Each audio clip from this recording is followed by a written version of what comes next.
A graça, Denise. Boa noite a todos. Então, hoje nós iremos falar sobre o capítulo 20 do livro Os Mensageiros, e nesse capítulo vai descrever, né, sobre o sistema de defesa do posto de socorro, esse posto que é administrado por Alfredo, né, e destaca também a importância de proteger as tarefas do bem contra os ataques, né, de espíritos perturbadores. Então, André vai descrever, né, que eles estavam descendo a escadaria. Pode aumentar a página para mim, girar a página, por favor, Elaine?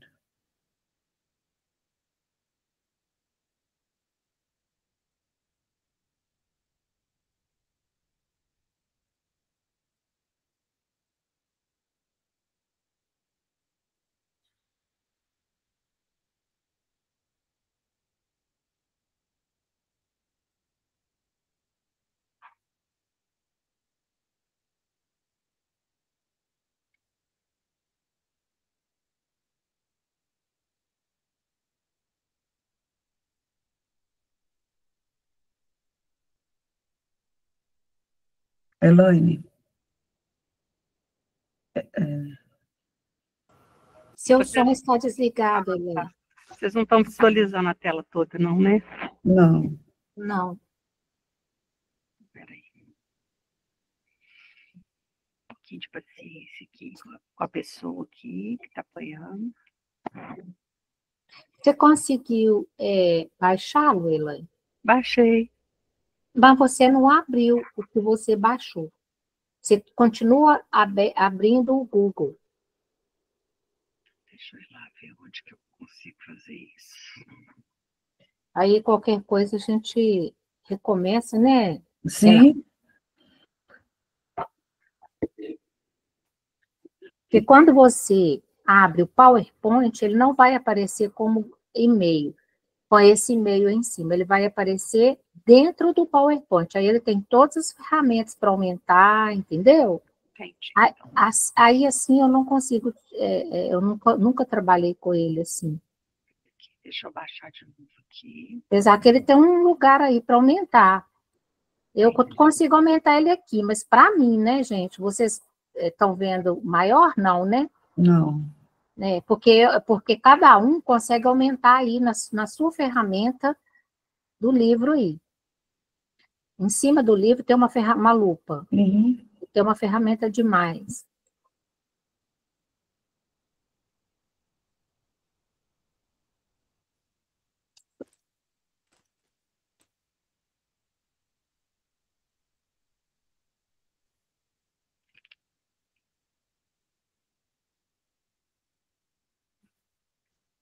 Mas quando a gente baixa ele no computador da gente, a gente vai lá, abre.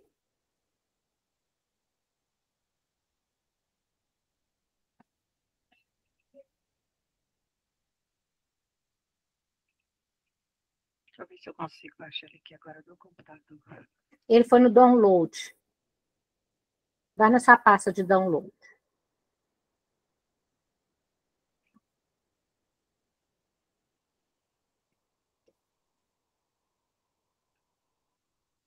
Provavelmente, tudo que você baixa vai para o download.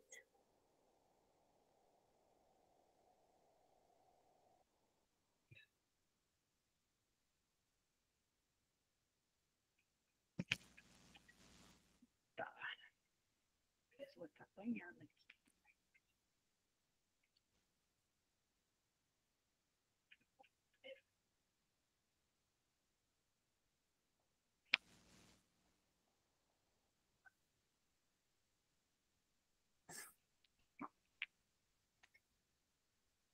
Se você não conseguir, a Denise pode aumentar o dela. Eu baixei já aqui, está no PowerPoint. Deixa eu voltar aqui. Isso. Então, agora você abre o PowerPoint. Como se você fosse assistir a apresentação. E deixa ele aberto. Tá aberto. Agora você entra na página da CBEM, que você está fazendo a transmissão. Sim. Aí agora você... Hã? Aí você vai lá, vai na parte de compartilhar a apresentação. Compartilhar a tela? É, isso. Tá.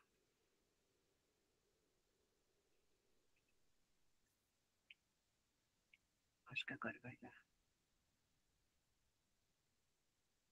Isso. Só que agora, Elaine, você vai lá no cantinho esquerdo e tem uma tacinha e um livro. Tá vendo o livro? Tô.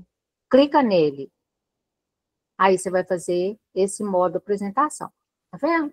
E Uhum. aí deu certo. Deu certo? Deu. Vamos lá. Tá todo mundo vendo direitinho? Sim. Sim. Sim. Obrigada. À vontade, Denise. Vamos iniciar, né? Então, boa noite, nós estamos, né, hoje falando sobre o capítulo 20, né, e nesse capítulo, né, vai descrever o sistema de defesa do posto de socorro, e quais são, né, as armas que eles usam para, né, afastar os espíritos perturbadores. Então, André vai descrever, né, eles estavam lá nesse posto de socorro, descrevendo a edificação, né, descendo a escadaria, em frente dos muros altos, pude observar a extensão das defesas do soberbo edifício.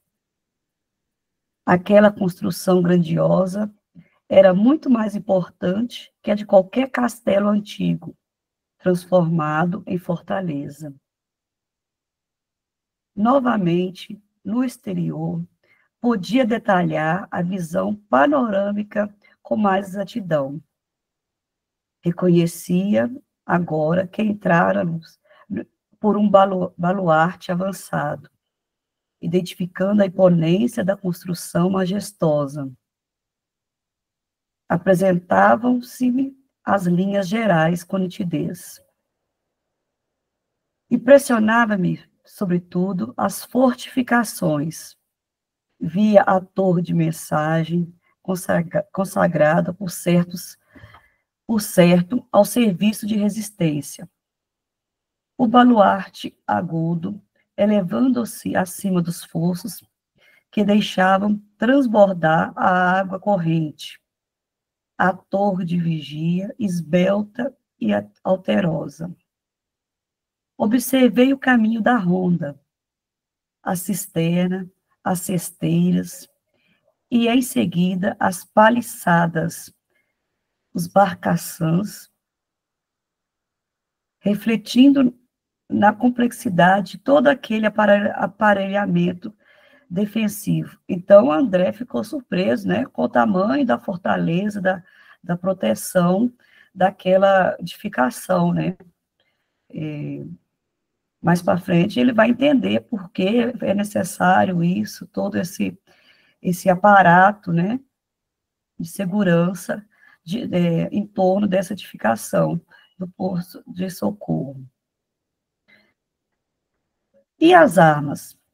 Identificava-lhes a presença da maquinaria instalada ao longo dos muros, copiando os pequenos canhões conhecidos na terra. Entretanto, vi com emoção, no cume da torre de vigia, a enorme bandeira da paz, muito alva, tremulando ao vento, com largo penacho de neve. Apesar de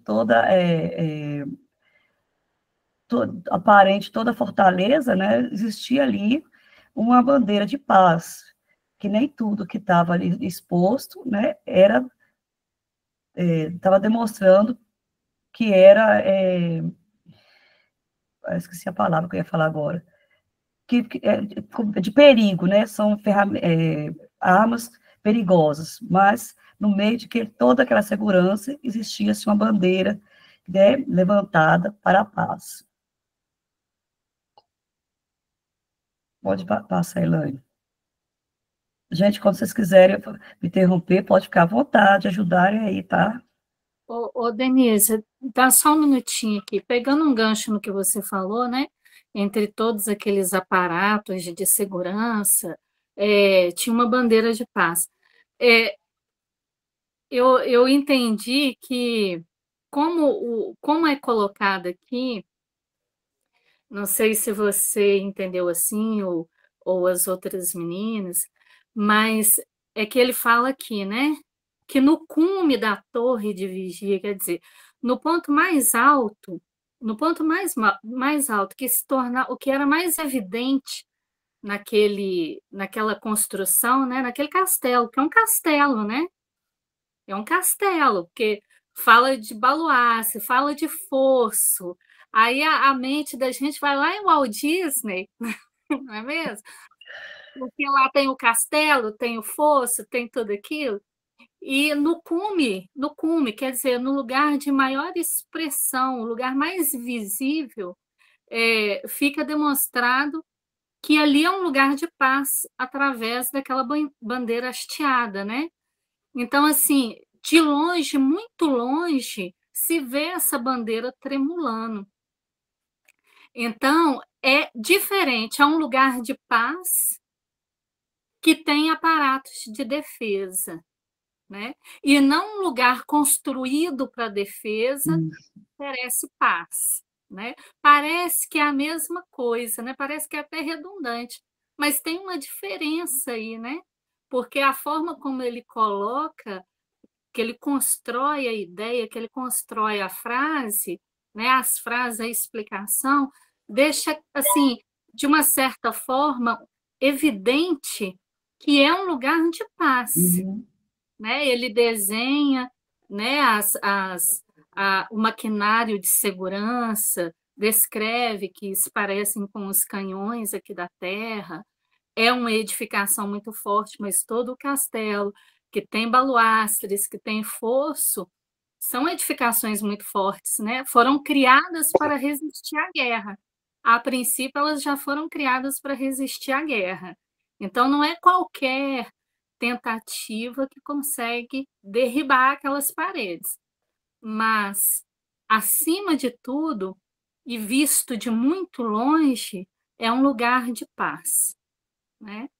Porque quando a gente lê assim a princípio, a estranheza do André, ela também se torna nossa, não é mesmo? Ainda mais quem não conhece a doutrina espírita, quem não tem ainda muita intimidade, né, com o pensamento cristão, evangélico dos espíritos, fala assim, ai gente, mas que trem estranho, né? Mas é importante a gente observar isso, porque é como Jesus já ensinou para a gente lá atrás, né? Ele tem uma passagem que ele recomenda que nós sejamos é, mansos, né? Como as pombas, e prudentes como as serpentes. Então, aqui demonstra isso. O lugar é um lugar de paz, né?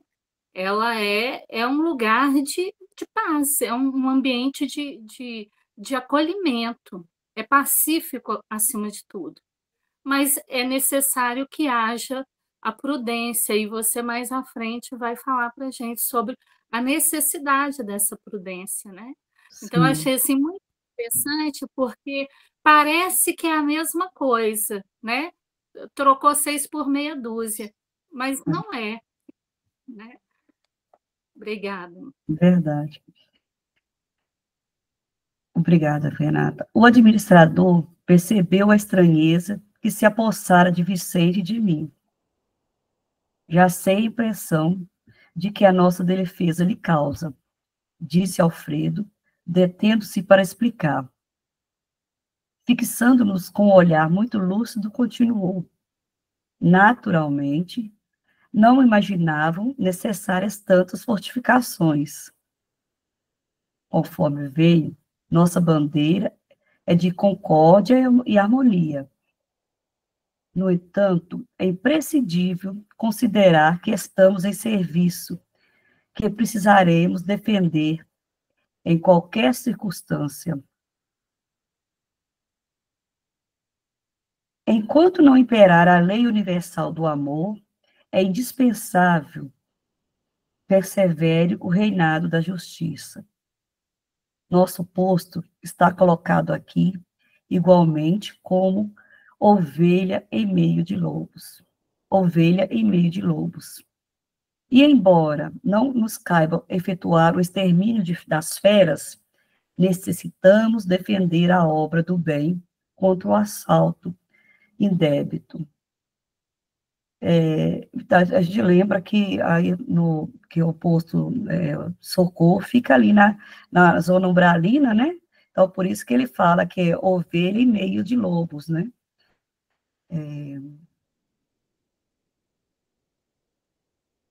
As organizações de nossos irmãos consagrados ao mal são vastíssimas.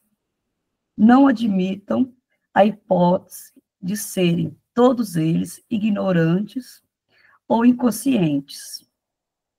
A maioria se constitui de perversos e criminosos. São entidades verdadeiramente diabólicas. Não tenham disso qualquer dúvida. Portanto, aí já começa, né, demonstrar a necessidade de toda essa segurança aí. Meu Deus meu, exclamou Vicente admirado. Mas por que se organizam deliberadamente para o mal? Não sabem, porventura, que todos os patrimônios universais pertencem à majestade divina?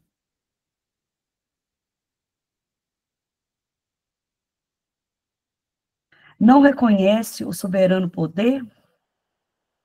Ah, meu amigo, falou Alfredo em tom grave. Fiz as mesmas perguntas quando aqui cheguei pela primeira vez. As respostas que tive foram incisivas e concludentes. Poderíamos, Vicente, formular na crosta as mesmas interrogações. Os criminosos que fazem as vítimas da guerra, os exploradores da economia popular, os avarentos miseríssimos, sei lá, os detentos de injustiçados predomínios e os vaidosos cheios de fatuidade sabem, tão bem quanto os nossos adversários daqui, que tudo pertence a Deus, que o homem é simples usufrutário dos divinos bens. Não ignoram que os antepassados foram chamados à verdade e a contas pela morte, e que lhes seguirão os mesmos caminhos.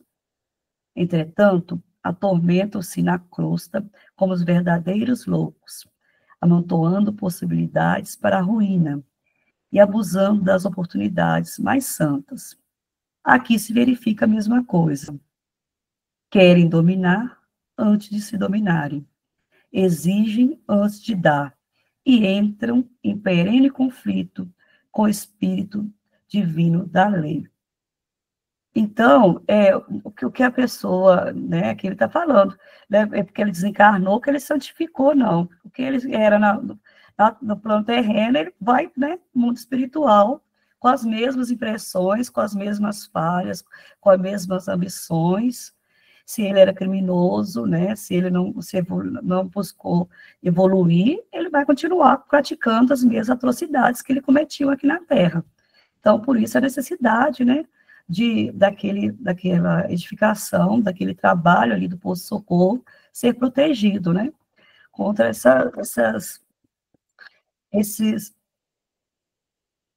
contra esses ataques, né, desses espíritos ainda perturbadores, né. Pode falar, Renata. E eu gostaria de chamar a atenção para uma coisa aqui, que está um pouquinho mais atrás, que quando ele fala, né, que são... Cadê? Onde que eu marquei? Ah, tá. Que a maioria se constitui de perversos e criminosos. voltando mais um pouco, as organizações dos nossos irmãos consagrados ao mal são vastíssimas. Então, ele está falando assim, existe um leque muito grande de espíritos e de intenções maléficas. Mas nós já vimos isso em nosso lar, né? Quando eles colocam essas palavras diferentes, né? Como aqui ele usa o mal, então a gente já entendeu, o mal é mal, o mal não é bom, não quer nada de bom para a gente. Mas existe uma gradação da maldade que se chama perversidade. A perversidade, ela tem um sadismo, né? O mal é mal, ele gosta de levar a vantagem. Primeiro ele, depois ele, depois ele, depois ele, e numa escala muito distante dele, alguém que o interesse. O perverso, além disso, ele tem um sadismo, porque ele sente prazer com a dor do outro. É diferente. Tem uma busca aí por essas entidades. A gente tem que dar render muito graças, gente, a Deus, porque a gente sabe que no mundo reencarna espíritos assim, nessa diversidade de maldades. E encarna espíritos perversos, espíritos cruéis, né? E a gente, graças a Deus, não tem contato com espíritos cruéis. A grande maioria de nós vai passar pela encarnação sem ter contato com espíritos cruéis. Mas os espíritos cruéis estão no mundo, somos nós, né? Nós e os nossos interesses mesquinhos, só que é mesquinhos elevado a uma potência, a um X muito alto, né? Então, quando ele fala que todos eles ignorantes ou inconscientes, a maioria se constitui de perversos e criminosos. Existe uma falange, várias falanges de espíritos maldosos, mas a maioria se constitui de espíritos perversos e criminosos. Então, a perversidade, ela entrega esse prazer na dor alheia, muitas vezes com sadismo, porque o sadismo é isso, né? Não é só o mal, não é só eu ficar bem e você não ficar. É eu ficar bem, sentindo prazer por você não estar bem, e contribuindo para que você não fique, e maquinando para que você não fique, e que tudo mais que eu possa fazer que me dá prazer em destruir aquilo que está edificado para o bem. Né? Então, o bem é tudo aquilo que nos serve e serve aos nossos semelhantes, porque se serve só a mim, não está bom, não está certo. Se serve a mim e serve aos outros, encontrou o equilíbrio. Então, a perversidade, né? A perversidade e a perversidade criminosa, que aí ele vai colocando, né? Parece que ele vai abrindo uns artigos, né? Além de ter aquilo, ainda tem um parêntese, tem outras coisas a mais. Então, são entidades, olha o que ele fala, são entidades verdadeiramente diabólicas. Então, esse aparato todo é para conter esses espíritos diabólicos. Aí, o André que coloca, né? Mas eles não entendem que tudo pertence a Deus? Não entende. Enquanto a gente está brigado com Deus, a gente aprende que a gente deve orar por nós e orar pelos nossos inimigos. E orar pelos inimigos do Cristo. Porque os inimigos do Cristo não conseguem ferir ao Cristo, mas conseguem, de várias formas, né, entrar na frente do bem que o Cristo promove para nós. Então, consegue nos desvirtuar. Então, a gente ora também pelos inimigos do Cristo, pelos inimigos dos nossos semelhantes, né? Orar pelos inimigos é muito importante. A gente lembra de orar pelos amigos, né? A gente não lembra de orar pelos inimigos, Porque aqui na Terra está cheia de gente encarnada assim, e ele faz a descrição da onde se pode encontrar esses espíritos nesse grau de perversidade, de maldade, de perversidade, de serem diabólicos, né? Que aí ele vai citar aqui todas aquelas personalidades que você já leu aqui para nós. E aí ele vai falar assim, e eles querem dominar antes de se dominarem. É claro, gente, a coisa mais difícil que tem é a gente dominar o nosso orgulho. O orgulho é a raiz de todo o mal. Depois vem os filhinhos dele, né? A vaidade, etc. e tal. Mas dominar o orgulho é uma das conquistas do espírito que se dá de forma mais paulatina, pode ou não ser mais demorada, geralmente é, e é a mais difícil, porque é a raiz, né? Então, querem dominar antes de se dominarem, exigem antes de dar e entram em perene conflito com o espírito divino da lei. Então, orar pelos inimigos do Cristo, não porque Jesus tem inimigo, mas é porque nós fazemos de Jesus de acordo com os nossos interesses, nosso orgulho ferido, nós fazemos do Cristo nosso inimigo, né? E a gente vê isso ao longo da história. Hoje, graças a Deus, nós escolhemos caminhar na direção do Cristo, mas saibamos que nem sempre foi assim. Então, tudo que a gente vê no mundo acontecendo, que a gente fala, meu Deus, mas que falta de amor, que falta do Senhor nesses corações, a gente deve orar e não julgar, porque eles estão num caminho que nós já tivemos. E nós não podemos afirmar que não voltaríamos. Com certeza.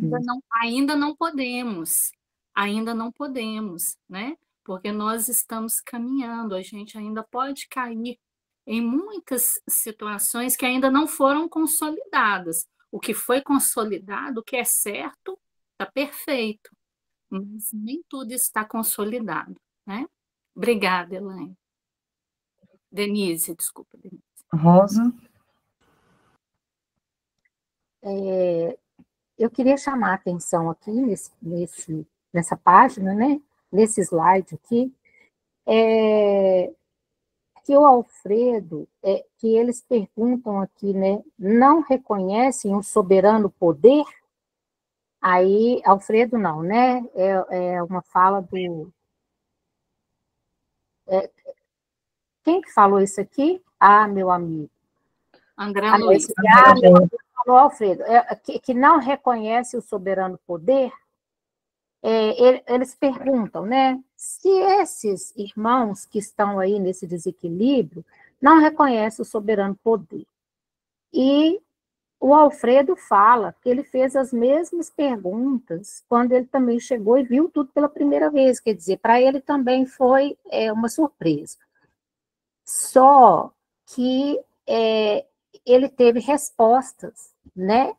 E a resposta foi de que nós poderíamos formular na crosta as mesmas interrogações. Quer dizer, se a gente fica perguntando, nossa, mas aqui no plano espiritual eles não reconhecem o poder divino, né? Nós aqui também fazemos as mesmas coisas sem reconhecer esse poder divino. Então, achei isso bastante interessante, né? Porque essa surpresa lá, sendo que aqui também as ações são idênticas, né? E outra coisa muito interessante é falando que nós somos usufrutuários dos divinos bens. No Evangelho fala que se aprouver a Deus, ele nos tira esses bens em 20 minutos, por exemplo, né? Então, nós achamos que podemos muito, que somos donos de tudo, e a gente esquece que tem um poder muito maior, né? Que nos empresta esses bens e que nós devemos agir assim. E aí eles começam aqui, como loucos, né, a amontoar possibilidades para a ruína e abusam das oportunidades mais santas. Então, às vezes, a gente tem visto muito aqui nesse livro o abuso da mediunidade, né, da palavra de Deus, e entendendo que aquilo que a gente recebe e amontou é nosso. Mas, se Deus achar que não merecemos ou que precisamos, né, de uma corrigenda, nós vamos perder aquilo muito rapidamente. E, às vezes, a gente perde de formas assim, não é talvez de perder, de ser roubado, não. Às vezes a gente pode ter uma doença e não conseguir aproveitar aquilo, né? Às vezes a gente pode falecer mesmo e também não aproveitar, né? Aquele lado material. Então, essa questão aí de que nós somos apenas usufrutuários, a gente quase nunca se dá conta disso. É necessário a gente lembrar disso em todo momento da vida da gente, né? Isso talvez vai nos ajudando a desapegar, né? De entender que vai ter uma hora que isso vai ficar, nós não vamos levar com a gente. Então, era isso que eu queria dizer. E aqui, quando eu falei que não reconhece o soberano poder, quem pergunta é o... Deixa eu só... É o Vicente, né? É o Vicente. É o Vicente. Obrigada. É engraçado que você falou das interrogações aí. Lembrei, acho que tem uns 15 dias que eu estava assistindo televisão, vendo uma reportagem sobre a guerra, né? Aquela que é a situação da faixa de Gaza. Aí veio assim um pensamento assim, nossa, mas meu Deus, nós estamos, olha, em pleno século XXI, né? Achei que essas situações de guerra, nós sabemos que o planeta Terra tem guerras aí, né? A gente não tem nem conhecimento total, né? Mas essas que estão mais assim na mídia, eu falei, mas em pleno século XXI, nós estamos passando, vendo, né, presenciando situações de guerra, né, no planeta. E quando a gente fala desse livro, né, Os Mensageiros, é um período de guerra também. Então, quando essas interrogações, né, então você vê que aqueles que desencarnaram, estavam desencarnados naquela época, pode ter sido reencarnado novamente e continuou no mesmo propósito do mal, estão aí, né, provocando guerras, mais sofrimentos, e vai esse ciclo, né? Encarna, desencarna, enquanto eles não aprenderem, um dia, com certeza, eles vão conseguir se livrar, né, dessa maldade. Mas é um caminho, né, que eles têm que ser percorrido e eles têm que aceitar. Ô, Denise, isso que você chamou a atenção é muito interessante, porque esse livro em específico, ele trata exatamente disso, né? Do movimento da guerra, do movimento do desequilíbrio. Então, como a Rosa falou, né? Que ele pergunta aqui, mas ué, eles não sabem que tudo pertence a Deus, quer dizer, ele está falando assim, gente, eles morreram, né? Igual eles morreram. Na Terra acabou para eles. Nós somos desencarnados. Estamos vivos, a vida continua assim, mas eles morreram. E eles não entendem que acabou? Não entende. Não entende, não entende. Se entendessem, se compreendessem, se o orgulho permitisse, se a vaidade deixasse, né? Se o furor da guerra, dos interesses pessoais permitissem, entenderiam. Mas encerrou na carne, mas o espírito não dá salto, né? Então, eles não entendem. E aí a briga fica mais acirrada com Deus, porque eles acham que eles têm como continuar, né, fazendo essa queda de braço para ver quem vai ganhar. Eles ainda têm dúvidas de quem vai ganhar. Né? Eles têm dúvida. Eles nem não chegaram ao X da questão, não. E aí, por isso que o Alfredo vai fazer esse comparativo com a Terra. Então, ele chama atenção. Olha, mas quando encarnado, tudo mesmo jeito, tudo como dantes no quartel de Abrantes, né? Então, se lá não mudou, aqui não muda, porque o comportamento ele é linear, né?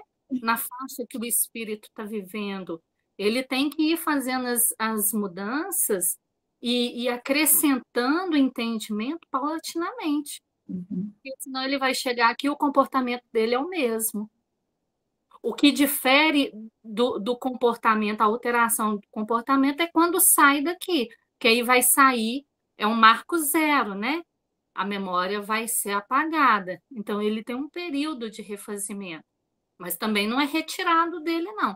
É um período de silêncio para que ele, na condição de início de reencarnação, ele possa ir acrescentando outras coisas e colocando uma pá de cal, né? Sobre o furor das emoções e transformando aquilo. Mas, na verdade, não dá para tirar nada de ninguém, né? Então, muito bem lembrado, é um livro que trata sobre guerra e nós estamos vivendo um tempo de guerra. E como que nós vamos desencarnar? Como é que a gente está vivendo? Como é que a gente se comporta nesses períodos, né? Porque, como você falou, está pipocando várias ações de confronto no mundo, algumas mais evidentes, outras a gente não tem conhecimento, mas a gente vive e tem relações em família, com pessoas, né? Em torno de nós tem pessoas conhecidas e desconhecidas que a gente encontra todos os dias. Como é que está a nossa vivência? Nós estamos fazendo desses encontros um fronte de guerra?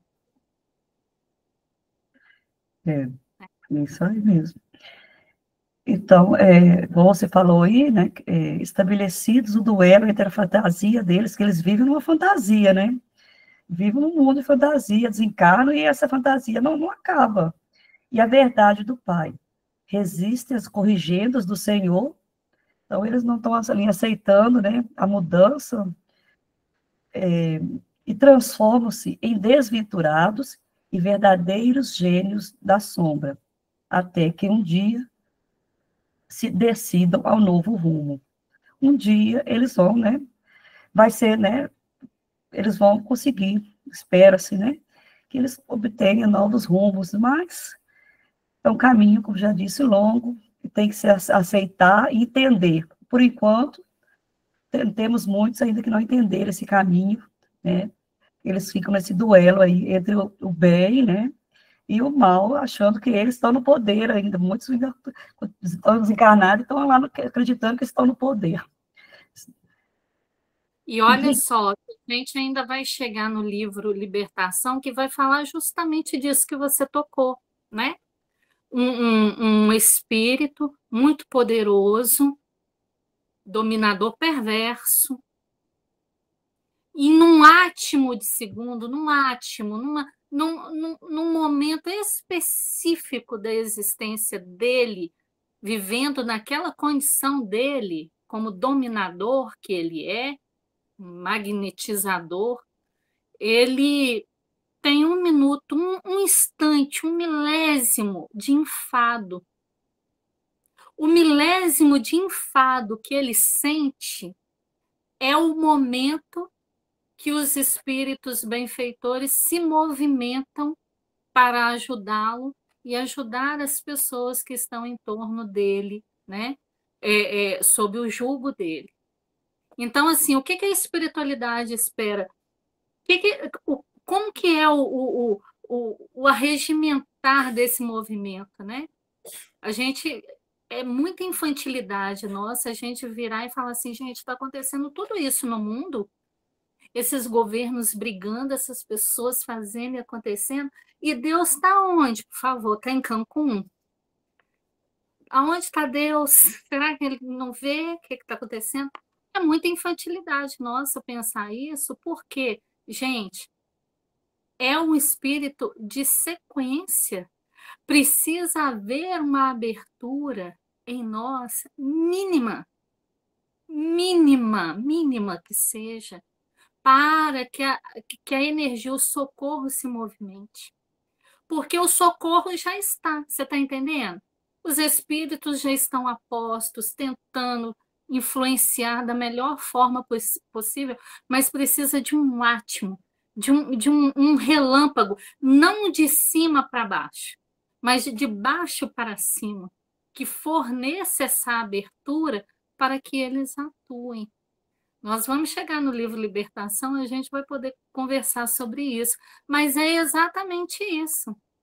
A espiritualidade aguarda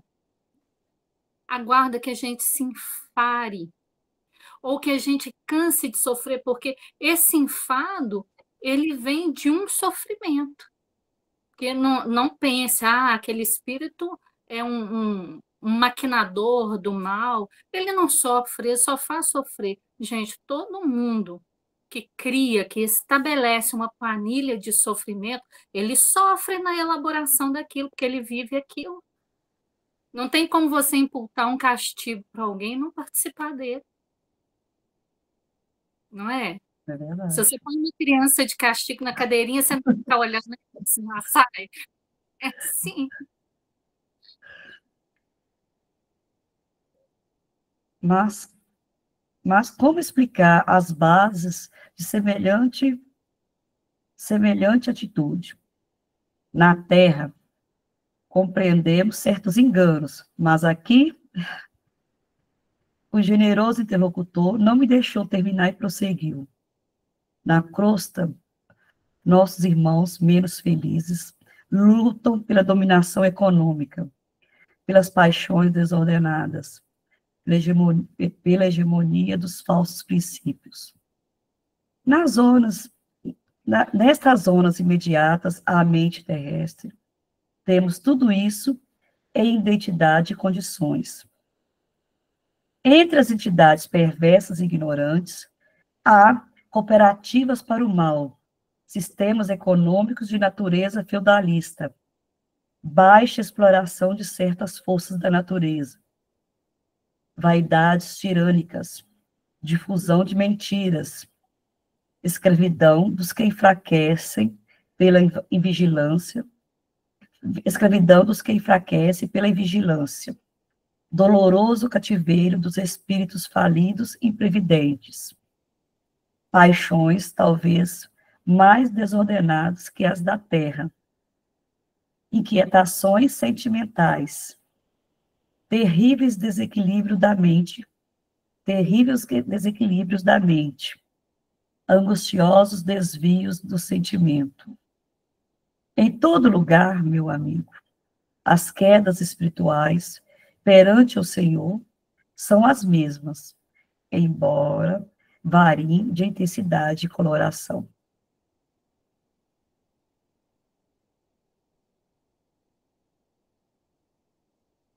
Mas, e as armas? Perguntei. Acaso são utilizadas? Como não? Disse Alfredo, pressuroso. Não temos bala de aço, mas temos projéteis elétricos. Naturalmente, a ninguém atacaremos. Nossa tarefa é de socorro e não de extermínio. No entanto, aduzi sob forte pressão. Qual é o efeito desses projéteis? Assustam terrivelmente, respondeu ele sorrindo. E, sobretudo, demonstram as possibilidades de uma defesa que ultrapassa a ofensiva. Mas apenas assustam?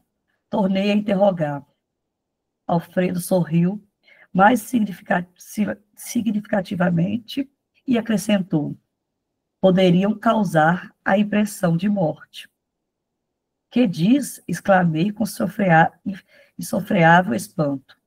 O administrador meditou alguns instantes e, ponderando, talvez a gravidade dos esclarecimentos obtemperou. Meu amigo, se já não estamos na carne, busquemos desencarnar também os nossos pensamentos. Eu vou só parar aqui, se eu for passar por os slides, eu vou perder meu pensamento aqui. Na hora que eu estava lendo isso aqui, eu lembrei né, usa as armas para assustar essas entidades, esses espíritos. Eu lembrei de quando a gente solta, na casa do meu tio, ele solta foguete para espantar pombo, né? Aí eu fiquei imaginando mais ou menos a cena, assim. O pombo não sabe que é só para assustar, né? Ele vai embora. Mais ou menos, eu entendi, falei assim, deve ser assim também, né? Então, os espíritos, bom, ele já tem uma memória de como que é, né? Então, vamos sair fora daqui ao redor dessa edificação, porque aqui o negócio é diferente.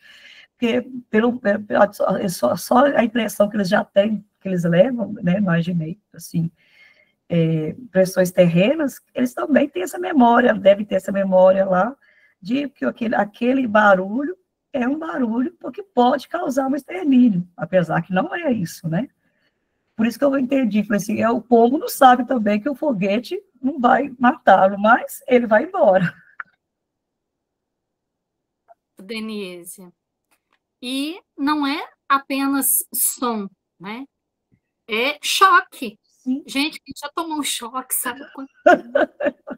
Choque não tem nada de bom na vida, não, gente. É a coisa mais desagradável do mundo. Aí você imagina um choque numa alta intensidade ao ponto de parar aquele espírito. A intenção é parar, não é machucar. Não. Sofrer. Ele vai ter a sensação que ele está desencarnando, que você tomar um choque potente, como a gente, né, infelizmente, às vezes vê pessoas sendo eletrocutadas, né, por alguma razão, fios desencapados dentro de casa mesmo. E é uma descarga tão terrível que a pessoa não consegue se desvencilhar daquilo. Se não tiver alguém próximo para ajudá-la, ela vai a óbito. Então, você imagina tomar um choque desse. E aí a gente vai lembrar, tem no livro do Dr. Inácio, aonde ele narra, né? Dr. Inácio era um médico psiquiatra em Barbacena, espírita, e ele falava, né, da terapia do eletrochoque. Às vezes era necessário a terapia do eletrochoque em determinados pacientes, que a ciência à época via apenas como uma terapêutica para acalmar as pessoas que estavam em crise, né? Mas, do ponto de vista da observação espiritual, o choque fazia com que aqueles processos de obsessão, que os espíritos obsessores se afastassem, porque a corrente elétrica propiciava isso, afetava alguns canais, né, cerebrais, onde eram tecidos esses fios de conexão mente a mente, e o eletrochoque, ao mesmo tempo que afetava o corpo do paciente encarnado, também afetava o corpo do desencarnado. Então, muitas vezes era o período, quando as agressividades eram muito grandes, era o período onde essa terapêutica ajudava, permitia que aquele paciente, que às vezes estava em crises terríveis, amainasse. Claro que tudo acontece com a permissão de Jesus e dos espíritos superiores, porque há processos obsessivos que o espírito obsessor não pode se afastar. Não pode. Tem que ficar ali.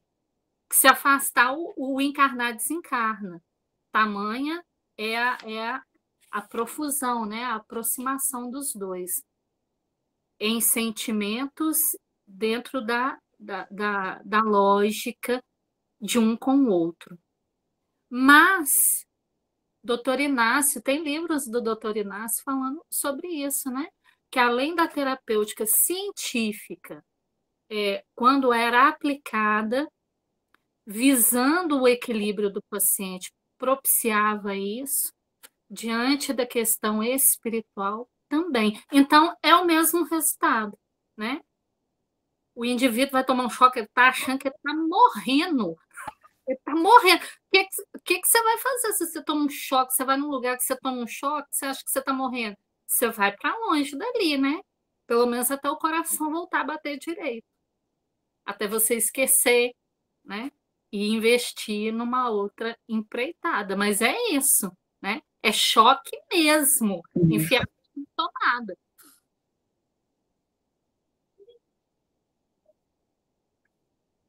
As criaturas que se agarram, as criaturas que se agarram aqui, as impressões físicas, estão sempre criando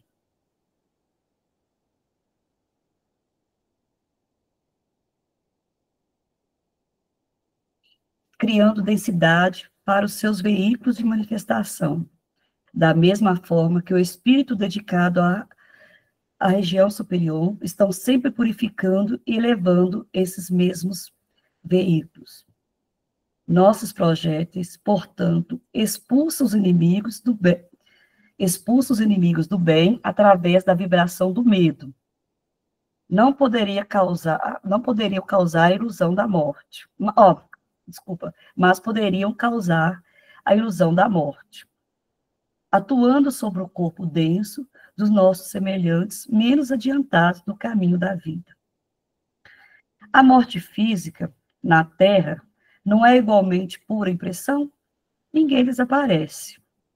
O fenômeno é apenas de invisibilidade, ou, por vezes, de ausência. Quanto à responsabilidade dos que matam, isto é outra coisa. E além desta observação, que é da alçada da justiça divina, temos a considerar igualmente que, nesta esfera, o corpo denso, modificado, pode ressurgir todos os dias, pela matéria mental destinada à produção dele. Enquanto que, para obter o corpo físico, almas há que trabalham, por vezes, durante séculos. Vicente e eu caláramos, estupefatos.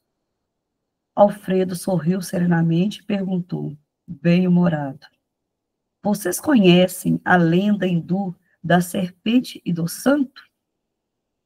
Ante a nossa expressão negativa, o administrador continuou. Contam as tradições populares da Índia que existia uma serpente venenosa em certo campo. Ninguém se aventurava a passar por lá, receando-lhe o assalto. Mas um santo homem, a serviço de Deus, buscou a região, mas confiando no Senhor que em si mesmo. A serpente o atacou, desrespeitosa. Ele a dominou, porém, com um olhar sereno, e falou: minha irmã, é da lei que não façamos mal a ninguém. A víbora recolheu-se envergonhada. Continuou o sábio o seu caminho, e a serpente modificou-se completamente. Procurou os lugares habitados pelo homem, como desejosa de reparar os antigos crimes. Mostrou-se integralmente pacífica, mas, desde então, começaram a abusar dela. Quando lhe identificaram a submissão absoluta, homens, mulheres e crianças davam-lhe pedradas. A infeliz recolheu-se à toca, desalentada. Vivia aflita, medrosa, desanimada. Eis, porém, que o santo voltou pelo mesmo caminho e deliberou visitá-la. Espantou-se, observando tamanha ruína. A serpente contou-lhe, então, a história amargurada. Desejava ser boa, afável e carinhosa, mas a criatura perseguira-na e apedrejava-na. O sábio pensou e respondeu após ouvi-la: mas, minha irmã, houve engano da tua parte. Aconselhei-te a não morderes ninguém, a não praticares o assassinato e a perseguição. Mas não te disses que evitasse de assustar os maus. Não ataques as criaturas de Deus, nossas irmãs, no mesmo caminho da vida, mas defende a tua cooperação na obra do Senhor. Não mordas, nem firas, mas é preciso manter o perverso à distância, mostrando-lhe os teus dentes e emitindo os teus silvos. Neste momento, Aniceto sorriu de maneira expressiva. O administrador fez longa pausa e concluiu: creio que a fábula dispensa comentário. Gente, eu tenho um ditado que fala sobre isso. Eu já tentei lembrar ele, eu não consigo. Que é muito isso aqui dessa fábula dessa serpente, mas eu não consigo lembrar o ditado. Esses dias mesmo eu lembrei, mas eu não. É que fala assim: eu te falei para você ser boa, não ser boba. Então, é um pouco isso que está aqui, essa fábula da serpente também, do santo, vem falar, né? Olha, você não vai ser perversa, mas você tem que se precaver, né? Alguém quer falar alguma coisa? E Jesus falou isso: seja manso como a pomba e prudente como a serpente, não é? Isso. Quando Jesus fala, se alguém te bater a face, oferece a outra, ele não está falando assim, se alguém chegar e esbofetear um lado do seu rosto, você vira o outro e oferece para ter harmonia na pancada. Não é isso que Jesus está falando.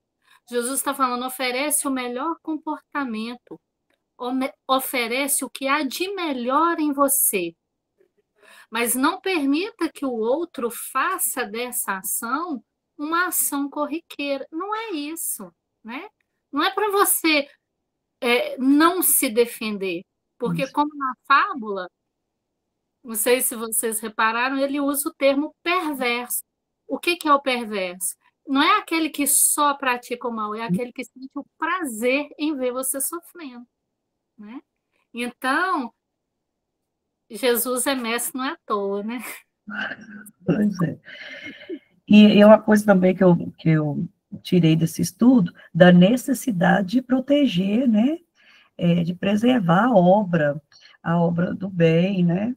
Então, por isso que é necessário também ter essas defesas, que não é porque é uma obra do bem que vai estar ali à mercê de qualquer interferência, né? E isso vale também para a nossa vida, para nossas casas espíritas, né? Tudo tem que ter, né, prudência, e nós precisamos nos proteger em oração, né, com pensamentos. Quando a gente fica muito, né, esqueci a palavra que eu ia falar agora, quando a gente fica muito solto, a gente está suscetível ao ataque mesmo. Então, a gente tem que estar sempre prudente, né, sempre em alerta.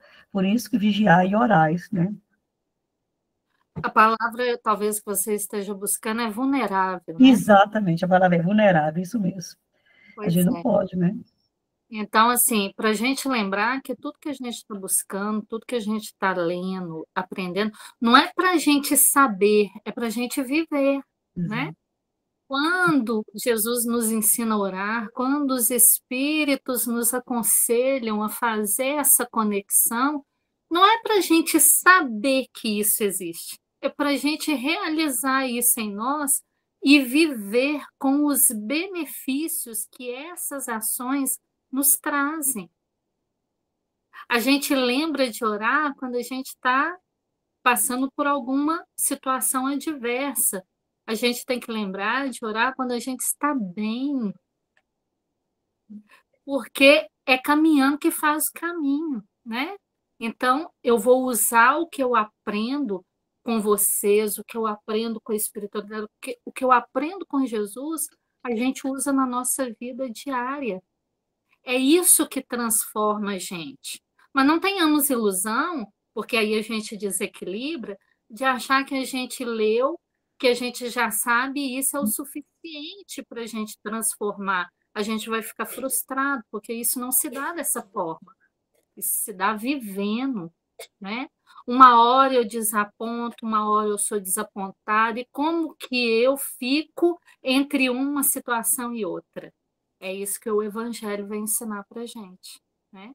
E toda a leitura que a gente faz das obras subsidiárias, eles usam os momentos da nossa vida, né, das situações que nós vivemos, intercalando com o Evangelho para a gente ver o que é e como que se aplica.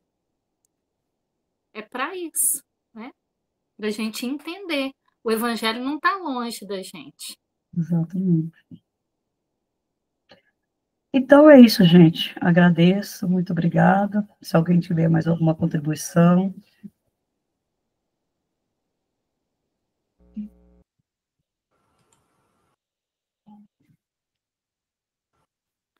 Gente, se alguém quiser falar Nós que alguma coisa. agradecemos, viu, Denise? Nós que agradecemos.